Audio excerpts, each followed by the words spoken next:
Hello, friends of Studio Brule. This is Steve Brule, and it is coffee time again. We just had a session talking about the American politics at 12:30, and now we're going to be talking about coronavirus and what's going on with that.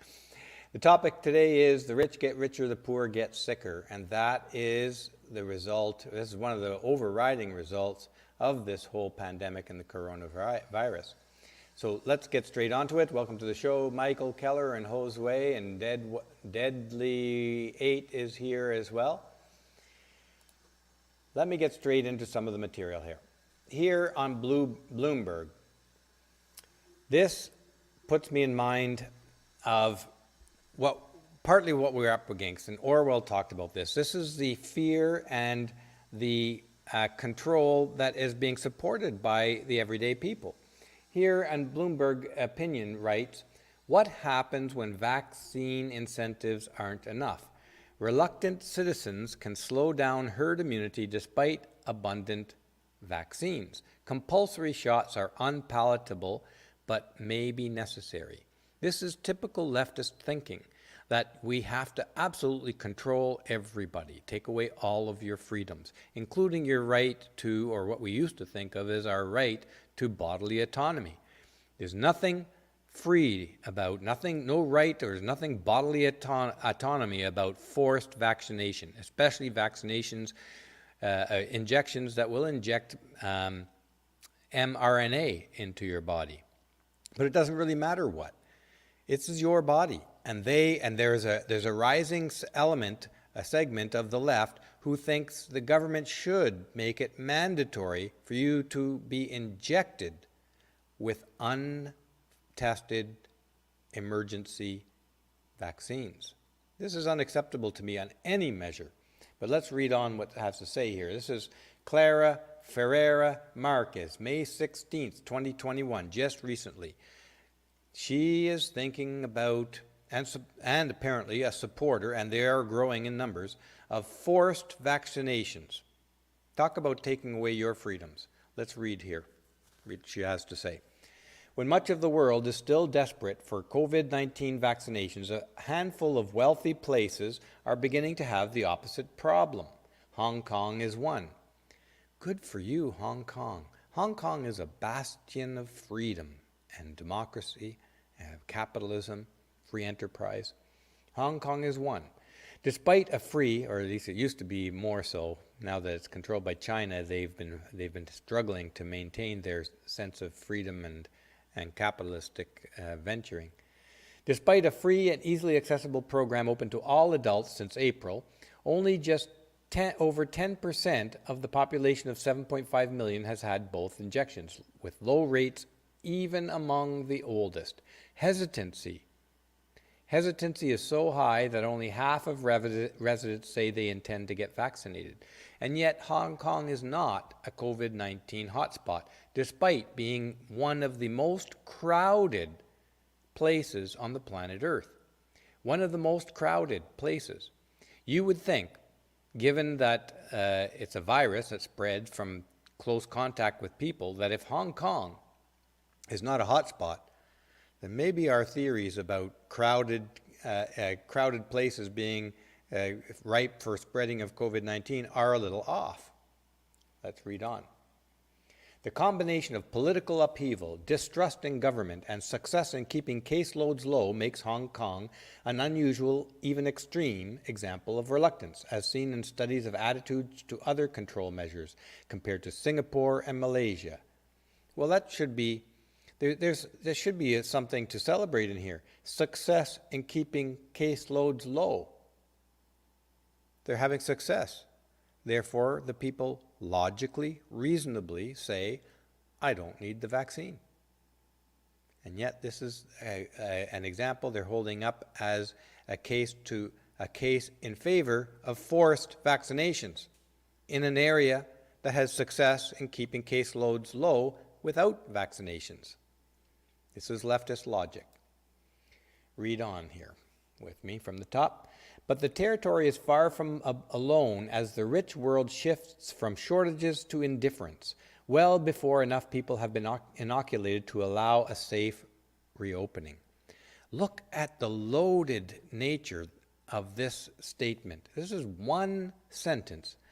And look at the brainwashed herd mentality, frightened little animal we're dealing with here.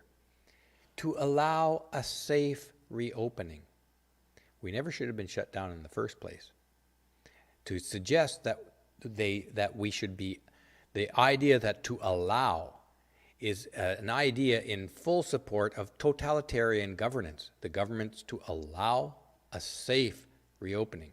There's another word that's really important here that's come to the forefront of our entire culture. Safe. Safe, we should all take it now to be a four-letter word. Safe is a four-letter word. It's being used to eliminate your rights and freedoms left, right, and center. Case in point, a friend of mine told me about her husband being chased out of a park, virtually chased, embarrassed, or I guess harassed out of a park for feeding pigeons. Feeding pigeons. There was like a dozen pigeons near the park, near the park bench where her husband was feeding them, and some safety-conscious, brainwashed member of the Borg berated him for the uncleanliness of pigeons. The uncleanliness of pigeons. Now this is being pushed forward by the whole fear factor for your safety. And this fear factor for your safety has been pushed to the limit, to the height, to the sky throughout this pandemic. Everything for your safety is justified. Now, if we are now going to be harassed for feeding pigeons in the park, imagine there is nothing that you can't be harassed of under the guise of safety. Safety. Pigeons, yeah, they carry diseases. Everything in the world carries diseases. And in fact, the worst disease is the mental attempt to avoid all diseases and all germs. And that leads to a weakened immune system. And that leads to even more sickness and unhealth. What we're dealing with here is a fearful population trying to berate everybody else into being as fearful as them and stopping you from having even the simple pleasure of feeding pigeons in the park. Where does it end? It doesn't end. It ends at totalitarianism, an absolute, complete lack of freedom. This is so Orwellian, it's shocking. And yet, Orwell's book is almost household knowledge. 1984, a clear and articulate warning of this exact thing that we see going on right now, and yet we see it going on in front of our face. The Orwellian world is creeping onto us, despite the warning, despite everybody in the world, everybody in the Western world just about knows of George Orwell in 1984. And it hasn't helped to warn us off of this. Well before people have been inoculated to allow a safe reopening. First of all, you don't need to be inoculated. You don't need everybody inoculated with a vaccine to be safe. People who have been exposed to the virus also, and have recovered from it, like me, are also immune to the virus. They don't transmit it, they don't get it. It's as good as being vaccinated, if not better. So let's move on here. We have to reject all rationales around for your safety, for your freedoms to be taken away from you. This is a very dangerous slope, and we're accelerating down that slope. Let's read from the top. It's uncomfortable to argue for obligatory jabs, even in a pandemic that has devastated families globally. It hasn't devastated families globally. No more. There have been many, many other things that have been worse than this pandemic, but that's beside the point. Yet if we don't get to better levels once vaccines are fully and freely available, some degree of compulsion may well be necessary. Only in the minds of people who are tyrants, like this writer, who don't value their freedoms, who don't understand the importance of preserving and protecting and defending your freedoms. Reading the last sentence here with me. The benefit is too great, and the risk and sacrifice asked of citizens too small to ignore. Well, we're going to get into some of those risks. And what these people never say, what they never say is they never compare the risk of taking the vaccine to the risk of not taking the vaccine. No, they claim, they assume that everybody will assume with them that there is risk in not taking the vaccine, but no risk in taking the vaccine. This is a false belief that is so common in our culture. When people identify something as dangerous, they assume that the alternative has no dangers associated with it. We have to weigh the risks, all of the risks, of the pandemic, of the coronavirus, and the risks of anything you do in response to the coronavirus, including vaccines, including masks mandates, including shutting down the entire globe economies of the entire world. These all have clear risks associated with them. There's no such thing as a risk-free road. The question is risk assessment and intelligent choices. And the vaccine is not looking like the best choice, except for the elite who have become, whose wealth have multiplied directly as a result of the lockdowns that they lobbied for. Let's read on. This is Clara Ferreira Marquez, is a Bloomberg opinion columnist covering commodities and environmental, social, and governance issues. Previously, she was editor for Reuters Breakthrough and blah, blah, blah, and some other stuff. Here she is here, columnist for Bloomberg Opinion in Hong Kong.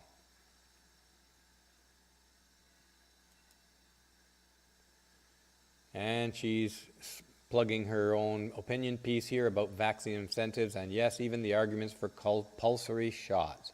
Because vaccines work and we have a duty to protect the vulnerable, and implementation should be fair. Wherever you stand, these are vital ethical debates. Read this sentence right here. Because vaccines work and we have a duty to protect the vulnerable, and implementation should be fair. What is fair about a compulsory vaccine? What is fair about that? And even if vaccines work, and we have a duty to protect the vulnerable, well, then the vulnerable, we could argue, should be the ones who get the vaccine, and leave it at that. Those who are not at risk from this particular virus maybe don't need the vaccine for this particular virus. What is so hard to understand about that?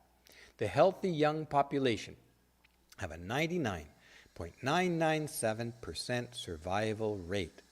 And we're going to cover some of the statistics of serious adverse effects from the vaccine very shortly.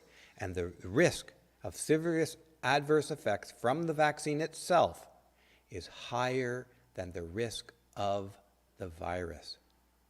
This is science. For those people out there who pretend to believe we need to follow the science, this is the real science. We're going to cover it. Let's move on to the next slide here. Now, not everybody is convinced with these kinds of totalitarian opinion makers here. Matt Clark, well, he's one of the ones who is convinced, and his article is even more embarrassingly ridiculous than the Bloomberg one. He says he wrote on this years ago, mandatory vaccine before it's too late. Mandatory vaccines before it's too late. What's too late? Oh, the fear in that. The fear. It's too late. It's going to be too late if you don't take our advice and take the vaccine. Therefore, we made to make it mandatory. But others object to it. John Burns tweeted back, there's no justification for compulsory or coercion. None whatsoever. And I agree with John. If we don't have the right to make decisions for our own health in all circumstances, then we don't have rights at all for our own health. When the government forces you to take a vaccine, the government owns you. They are deciding what goes into your body and what doesn't. They're taking your autonomy away from you. Let's read from the top here with these other two. And Co-op quite rightly says, try and jab me, I dare you. And the conclusion, the kingdom of God says, fascist. I could add another S in there, but fascist is right. These are fascists. Now, let's have a look at another development in serious adverse effects for this exact vaccines, one of these vaccines that are coming out. The CDC is now investigating heart inflammation in COVID-19 vaccinated teens and young adults. Remember, teens and young adults have absolutely nothing to fear from the virus. And yet these are the people who are getting inflammation of the heart from the vaccine. Tell me, is a fear really worth it? Is the fear of COVID-19 is COVID-19 really that bad that we need this level of fear, that we need to introduce heart problems into young, healthy people? It is not. This came out May 23rd, just 3 days ago. Reading from the article. Noting that there have been relatively few reports of mild cases of myocarditis, that's inflammation of the heart, the agency said that its COVID-19 vaccine safety technical work group should investigate and communicate the findings to vaccine recipients. Now, I looked around to try and find out what they said. What is relatively few? What does that mean? That's such a vague number. I mean, 10% is relatively few in some circumstances, and 0.001% might be a lot in other circumstances. The articles and the reports on this are deliberately extremely vague. And mild cases. What does mild mean? Inflammation of the heart of any kind doesn't sound very good to me in a perfectly healthy youngster especially. Let's read on. And this is just one of the serious adverse effects from the vaccine. There are many. I'm going to go over some of them shortly. And it's not that long of a show today, so don't worry. Just because we're going to go over some of this stuff doesn't mean we're going to be here for hours. We're going to get through some of this. The agency, it's reading from the top. Let me expand this for you. Whoops, wrong one. The agency said that vaccines using mRNA technology, that's messenger RNA, from pharmaceutical companies Pfizer and Moderna, these are two of the most popular vaccines being used in the U.S., appear to be causing the issue. Vaccines using mRNA, oops, I didn't get that other stuff. I didn't get the whole next sentence in there. So let's read on here. The reports of myocarditis have been mostly in adolescents and young adults, and more likely to occur in males. The symptoms also show up after the second dose, about 4 days after vaccination. The CDC's Advisory Committee on Immunizations Practices said in a statement dated May 17th. Think about this for a second, folks. This is mostly in males, young, healthy males, an identifiable cohort who are experiencing a serious adverse effects. And yet there isn't a notice out to say, stop giving this vaccine to young, healthy males. No, they're still giving it. That's a pretty serious effect in inflammation of the heart, if you ask me. I wouldn't want it. Reading from the top here, it didn't say how many individuals were affected and recommended further investigation. Fine, but why keep giving the vaccine to this group? Remember this, that group has like a 99.997% survival rate of the coronavirus itself. And when they do get exposed to the coronavirus, the overwhelming majority of that population have none to mild symptoms, and it goes away all of itself, giving the young person immunity from direct exposure to the virus, which doesn't harm them. What they're still recommending is to give those not at-risk people the vaccine, which does harm them and can harm them and has unknown effects. Let's read on. Dr. Amesh, let me expand this up for you here again. Dr. Amesh Adalja, a senior scholar at Johns Hopkins Center for Health Security, I'm not sure what health security is, told Reuters that some vaccines can cause myocarditis and said it's important to monitor if it's related to the COVID-19 shots. They're getting it like right after the second dose in almost every case. So, vaccines are going to unequivocally be much more beneficial, outweighing this very low, if conclusively established, risk. So they're jumping to the conclusion here, folks. They're jumping to the conclusion that the vaccines are going to be unequivocally much more beneficial, outweighing this very low risk. They don't know that. This is an act of faith.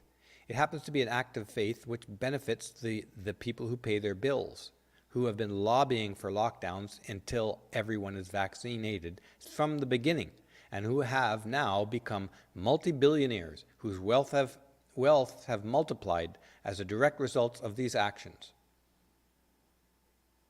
There's a lot of suspiciousness, a lot of suspicion about what they're doing here. And this is the Centers for Disease Control and Prevention here. COVID-19, their work group technical report of May 17, where they mentioned this new concern. And in that report, they concluded that there are relatively few reports of myocarditis to date, and that these cases seem to occur predominantly in adolescent and young men, more often in males than females, more often following dose 2 than dose 1, and typically within 4 days after vaccination. Why do they not warn these young men off of getting the vaccine? I know why. Because that might scare the rest of the people in the world and create more vaccine hesitancy, rightly so. Most cases appear to be mild, and follow-up cases is ongoing. And keep in mind that there are long-term unknown effects from these vaccines. Here, John Katz says, the prevailing narrative was that COVID occurred naturally a few miles up the road from one of the only labs in the world that studies such viruses, and most people thought this made logical sense. This is May 24th. And we talked about this a year ago when we talked about where this virus came from, the Wuhan lab. And what are the chances that a naturally occurring COVID-19 would be released just up the road in a market from the lab that actually has a variety of different kinds of coronaviruses under research, under investigation, just there? We talked about the unlikeliness of that situation quite a long time ago. And as it turns out, the world is now looking back under pressure from activists, people who won't shut up about it, probably like me, but although I don't have any influence in this, I freely admit that. My audience is small, though very astute. They are now putting the spotlight back on the Wuhan lab for the source of this virus. They tried everything in the book to take the pressure off. That itself is suspicious, to take the pressure off China. They even blamed Australian meat exports, the Chinese did. And the hand-picked year-late audit in China supported everything China wanted you to think about the Wuhan virus, including putting credibility or suggesting that it could have come from the Australian meat exports. Lies. Let's read on here. This from Jill Colbin, from a physician friend. On a daily basis, 20% of patients seeking care in our practice are related to the messenger RNA vaccine reactions and injuries. Rheum flares, tachycardia, neuralgias, tinnitus, vertigo, etc. Have seen 9 deaths post, MIs or bleeds, and 7 non-fatal strokes, MIs. Very serious responses. Jill Corbin goes on. We have tried to report to the vaccine adverse effects, something, I forget the acronym, but that's where you're supposed to report serious adverse effects, or adverse effects, serious or otherwise, and have not received return calls, even for the fatal reactions. The system is overloaded. The system may be overloaded, or it may also be that they just don't want to record all the serious adverse effects. I've read about this same kind of issue from other ports. This is the screen cap that I managed to grab this time around. I wanted to highlight it, that they are not capturing all of the serious adverse effects. Why? Because they're protecting the vaccine. They're worried about vaccine hesitancy, so they want to promote the vaccine. The same thing they did when in the heat of the coronavirus, when they were reporting everything they could as a coronavirus death, even a motorcycle accident in Florida. They recorded it as cause of death as coronavirus to inflate the coronavirus numbers. Now they're hiding the serious adverse effects, the extent of serious adverse effects. They don't want it to get out because they want everybody to take the virus. That's what the elite wants. Bill Gates alone spent $500 million promoting lockdowns until everybody in the world received the virus. We're going to show some statistics of just who profited from that, the new billionaires in the world. By the way, one of my own family members took the vaccine, and the first shot was too sick to get out of bed, as far as I know, for the whole day. Maybe for more than that. But what I do know is that they're staunch believers in the vaccine. She took the vaccine and had to spend at least that day in bed. I don't know how long she spent in bed, but I'll bet they didn't report the serious adverse effects. And this is another problem. People are not reporting serious adverse effects. And when they do report them, the organization for recording serious adverse effects are not taking the calls and not calling back. I firmly believe that there's a lot more adverse effects out there than are being recorded. So let's read this next slide here. This is from Toby Rogers. I'm not sure why this is in this particular spot. But let's read this here. I can't remember why I screen capped this. I'm going to expand it up for you. The size of the self-inflicted catastrophe is so large that it is difficult to wrap one's head around it. We should not be surprised by the enormous number in the screenshots below. Moderna's, oh yes, I remember now.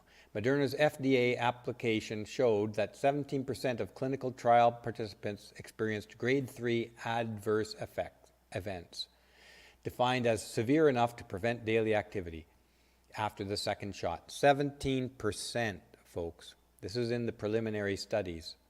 And the clinical trial managers intentionally screen out those who are likely to experience adverse effects based on patient history. So the overall adverse event rate in the general population is likely higher than in the clinical trial. This is really quite significant. Even after screening out participants who might, on the basis of patient history, be expected to have an adverse event, they still received a 17% clinical trials rate. Now, I went and had a look at the study here. Let's have a look at it. 100 times VARE adverse effects or events is well within the range of possibility at this point. A double-digit adverse event rate for the whole population seems more likely than not. And we haven't even gotten to the pathogenic priming and other long-term effects. As always, I would love to be wrong, but it is irrefutable that the conductors running this train are insane. Yes, that is true. That's the second part of that fellow's post there. Here is the table that he referred to in the link. Here's a study that he talked about. Let's have a look just a couple of things. Any systemic, this is in the clinical trials, by the way. This was before it was approved for emergency use, okay? Remember, the vaccines they're talking about here, are not approved through the regular channels of approving new medications or new vaccines. It was emergency approval on the basis that it's better something than nothing. Any systemic, the very first column, look at the after the second dose, which is the second last column, 82% of people after the second dose received some adverse event. And that is almost 3 times, more than twice the level of the control group, the placebo group. Now let's look down to headaches, a similar rate, more than twice the control groups after the second event. Let's look down to nausea and vomiting. After the second injection, the rate of nausea and vomiting is 3 times the control group. So this is indicating that these effects are real and they're quite significant.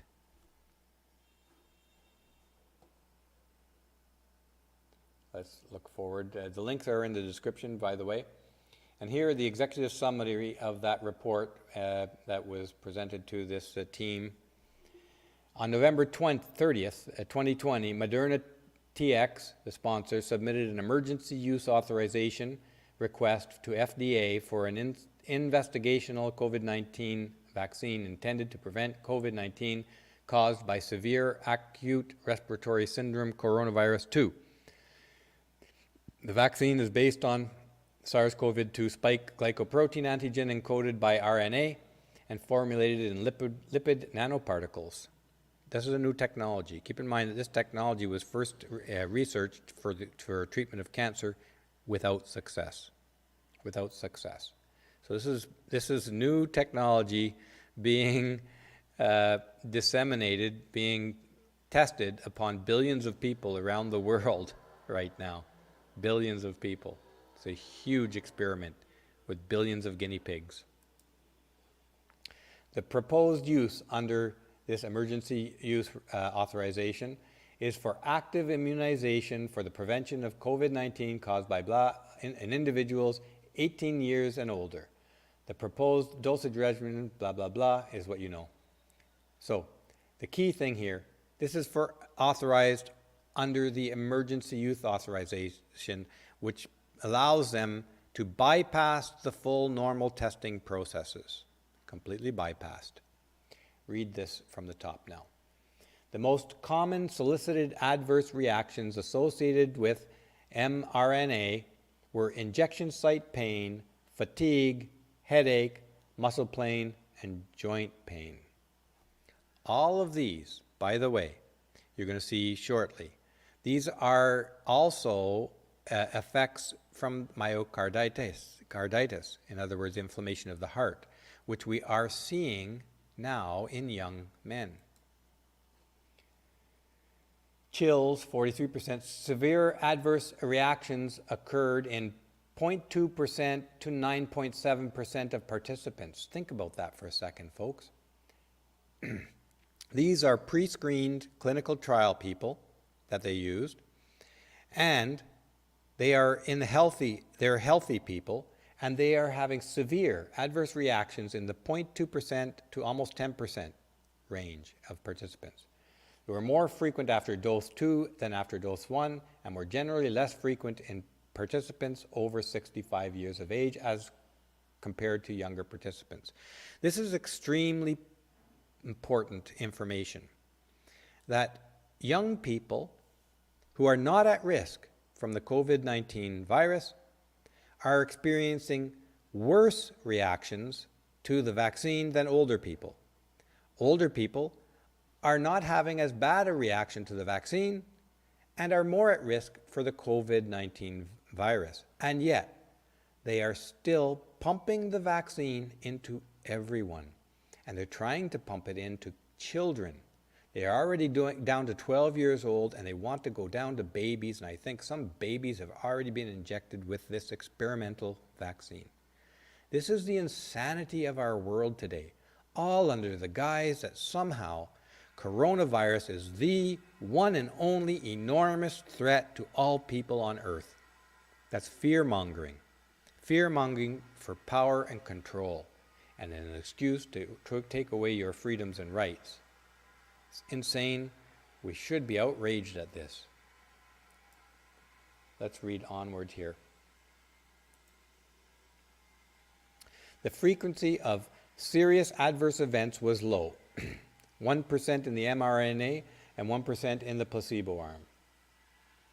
without meaningful imbalances between study arms. Now, that's contradictory to what they just said earlier. I'm not sure why that seems contradictory to me. Let's read on. The most common SAE, serious adverse events, in the vaccine group, which were numerically higher than the placebo, were myocardial infarction, cholecystitis, and nephrolithiasis. Okay, fancy words for heart attack, gallbladder problems, and kidney stones. Okay, heart attacks in young people caused by the vaccine. It's a serious risk, 0.03%. Now, 0.03% sounds like a small number, right, folks? In an absolute sense, in a way it is. But keep in mind that the risk of serious adverse effects from the coronavirus itself is 0.003%. It's 1/10 of the heart attack risk, and the heart attack risk is just one of the risks. Then there is gallbladder, and the treatment for a gallbladder problem is to take out the duct that connects the gallbladder to your stomach. And once you do that, you're on a lifetime problem of pills and other problems. You don't want a gallbladder problem. A kidney stone, very painful, not life-threatening, you get over it, but still very painful. Who wants to go through that? The ones that concern me most are the heart attack and the gallbladder problems. Although the small numbers of cases of the events do not suggest a causal relationship. They just throw that out there. They do not suggest a causal relationship. It's more often after, it's like 3 times what the placebo is, and it's 4 days after the second dose. And you can't imagine that there's something causal in there. They really want to sell these vaccines. They want to sell them really bad. Here's this cholecystitis, inflammation of the gallbladder. And blah, blah, blah. Kidney stones. That's basically what it is. Now let's get to a Mail Online article. And this one by Rachel Sharp. This is published May 21st, 2021, 5 days ago. The headline. Read this with me. This is not surprising. I predicted this over a year ago in one of the coffee sessions, or maybe several of them. We talked about this quite a lot. We talked about Bill Gates's funding or lobbying to the tune of $500 million for lockdowns of everybody to destroy your business and your life while enriching themselves, and until everybody is vaccinated. And surprise, surprise, those who run the vaccine business are getting filthy, filthy rich. More pandemic, reading from the top. More pandemic profiteers. COVID-19 vaccines have minted at least 9 new pharma billionaires, and their combined wealth is enough to buy shots for 780 million people in low-income nations. I'm not the slightest bit surprised at this. So predictable. Reading from the top. 9 executives from Moderna, BioNTech, Rovi, CanSino Biologics have hugely profited from the pandemic that has so far killed 3.4 million people worldwide, as their individual wealth soared past the billion-dollar mark over the last year.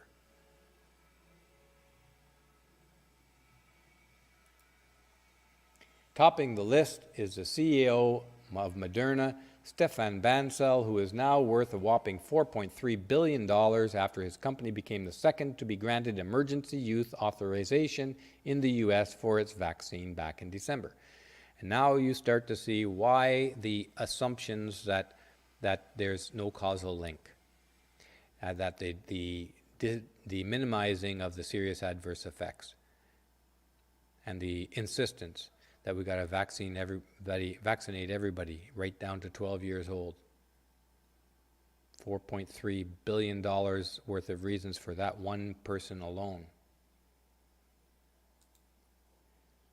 CEO and founder of BioNTech, Ugur Sahin, is close behind with a wealth of $4 billion following its collaboration on a vaccine with Pfizer. Together, the industry's 9 new billionaires are worth almost $20 billion. This is a combined net wealth greater than what it would cost to vaccinate the world's poorest nations in 9 new billionaires. And that, not even talking about the amount of death and destruction, suicides, depression, health illnesses, directly as a consequence of the lockdowns that these people lobbied for and got because they pay the government officials. Your elected politicians are on their payrolls. These aren't just lobby groups. They own the politicians. They're in their pockets. Let's read on. 8 existing billionaires with big stakes in the pharma companies behind the COVID-19 vaccines have seen their combined wealth increase by a staggering $32 billion. So now we're talking 17 people and over $50 billion. $50 billion. For Bill Gates' small investment of $500 million, just this bit, and this is not everything, just this bit amounts to $50 billion. That's 100 times. It's $100 for every dollar spent lobbying. $100. Boy, fear pays well. Safety. The insistence on your safety sure pays the super wealthy awful lot. And it's not just pharma companies. Amazon, Google, and Facebook rake in the profits amid COVID-19 pandemic. COVID-19 helped Amazon more than triple its profits to $8.1 billion for the first quarter of 2021, with Prime memberships and third-party sellers using its warehouses, fueling the boom. This is why they don't want it to end, folks. They're raking in money, hand over fist. Why would they want the lockdowns to end? Everywhere in the lockdown-friendly world, the leftists' world, they are urging people to continue the lockdowns. Ontario's gone into lockdowns, I don't even know how many times. BC is claiming that it's going to phase out lockdowns until September, Labor Day, first weekend in September. And you know what comes right after that is flu season. And the next, Fauci is already telling us that the next coronavirus variant coming out next year is going to be more deadly and spread more easily than this one. If that's true, you know darn well they're going to have more lockdowns and more restrictions on your freedoms and more insistence on selling more vaccines to you.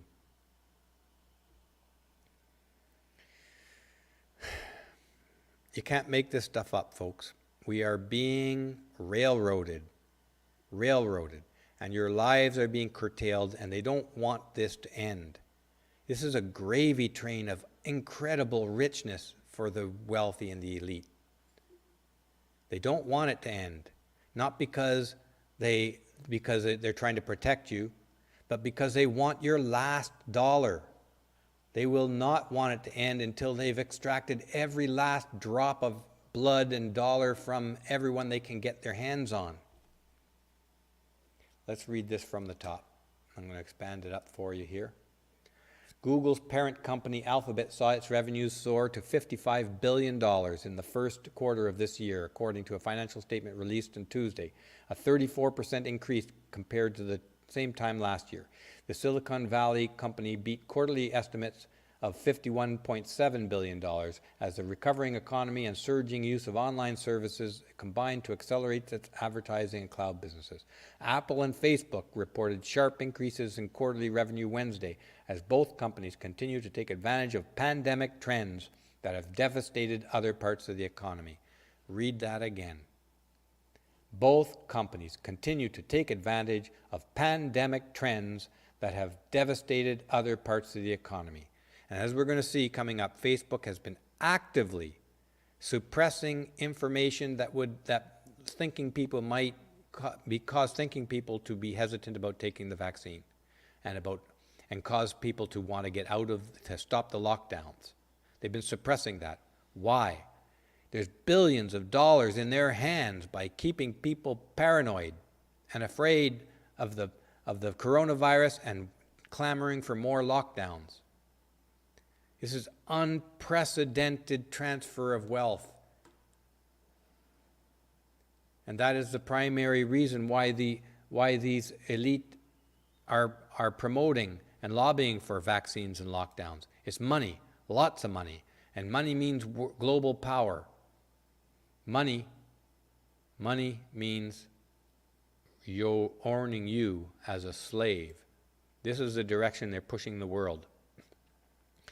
This came from Project Veritas. Whistleblowers leaked internal docs detail new Facebook effort to secretly censor vaccine concerns on a global scale. And Facebook has been well known to do this kind of thing. They were doing this kind of thing against Trump in the election. Google did the same thing, influencing the U.S. elections, and now they're influencing the information you get on vaccines because they want the lockdowns to continue and they want everybody to take a vaccine.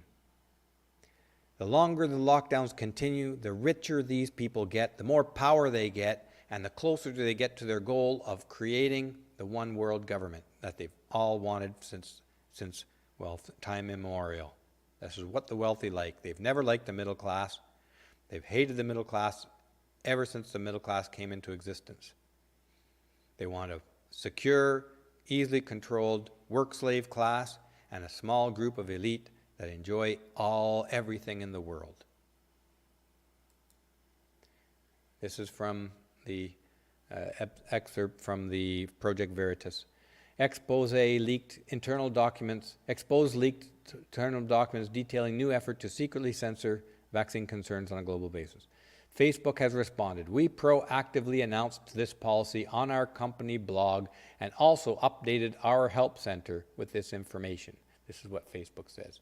2 Facebook insiders have come forward with internal company documents detailing a plan to curb vaccine hesitancy on a global scale. Vaccine hesitancy. Let's read on. They don't care if the information is 100% 24-karat solid gold. If it does not follow the narrative, they will censor it. This is Facebook. Nobody should be surprised at this, really, at this point. Reading onward. Comments that include shocking stories describing potentially or actually true events or facts that can raise safety concerns are demoted, even if they're true. True events or facts that raise concern about COVID vaccinations are fair game to be demoted and hidden, according to our source, despite their authenticity or capacity to contribute to the public good. Facebook has never been interested in the public good.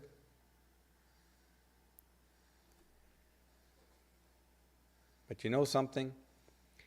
There's only a small group of us who will ever get exposed to this information. This information also is suppressed. The mainstream media isn't going to touch it. Let's read on. The company has set up a tier system to rank comments on various scales based on how much the statement questions or cautions against COVID-19 vaccination. Tier 2, for instance, represents indirect discouragement of getting vaccinated, and according to PV's sources, user comments such as these would be heavily suppressed. This is George. This is so Orwellian. It doesn't matter if the comments are true, factual, or represent reality. The comment is demoted, buried, and hidden from view of the public if it clashes with this system. Reading onwards. It doesn't match the narrative, one insider explained. The narrative being, get the vaccine is good for you, everyone should get it, and if you don't, you will be singled out. That's the narrative. You see it every day in the mainstream. You see it online. You see it promoted by all these organizations. Get the vaccine is good for you, everyone should get it, and if you don't, you will be singled out. This is the direction it's heading in. They are pushing people, they are encouraging people to rat on their neighbors, to alienate their neighbors, to publicly shame people for not wearing masks or not wanting to get a vaccine or having a different opinion. This is so Orwellian that I can't even believe, with the household knowledge of George Orwell's 1984, people are still falling for this totalitarian control. It makes me pessimistic for the future. The majority of the people among us will be these Borg drones, and they will rise up under the guise of safety, because you not getting a vaccine are a threat to them and their family, they will claim. Therefore, it's their right, even their duty, to kill you, or certainly to completely ostracize you from society. You won't be able to get into grocery stores to buy groceries. You won't be able to go to the theater. You won't be able to go to a restaurant. You won't even be able to get gas. And when you're not allowed at your job, you don't have pay, they will deny you even government support because you didn't get vaccinated. And they will say this is the right thing to do for all of our safety. Safety, folks. That is how they're controlling and destroying you and taking away your freedom, because your safety. But we all know that there is nothing safe about freedom. And if it's safety you're after, the argument of safety is going to persuade you, then you will be a slave. And if it's freedom that persuades you, then you're going to have to accept risk. And you're going to have to accept the risk of being the enemy, of being considered an enemy of everything and everyone. And mobs will turn against you. You will be a candidate for cancellation. There are risks. Freedom is risky.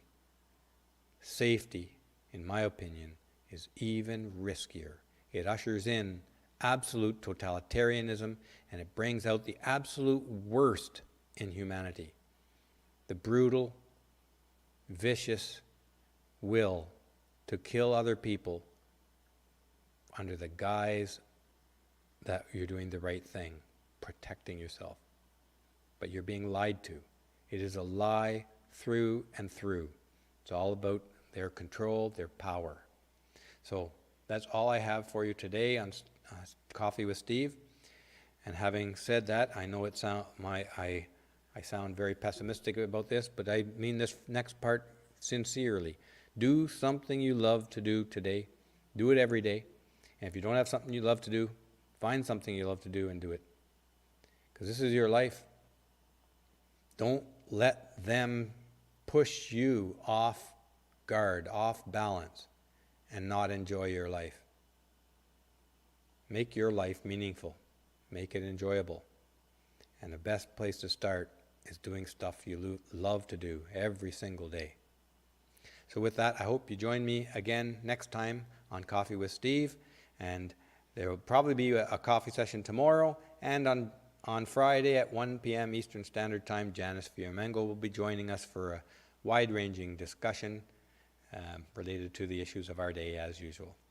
So folks, until next time, take care, and we'll see you soon.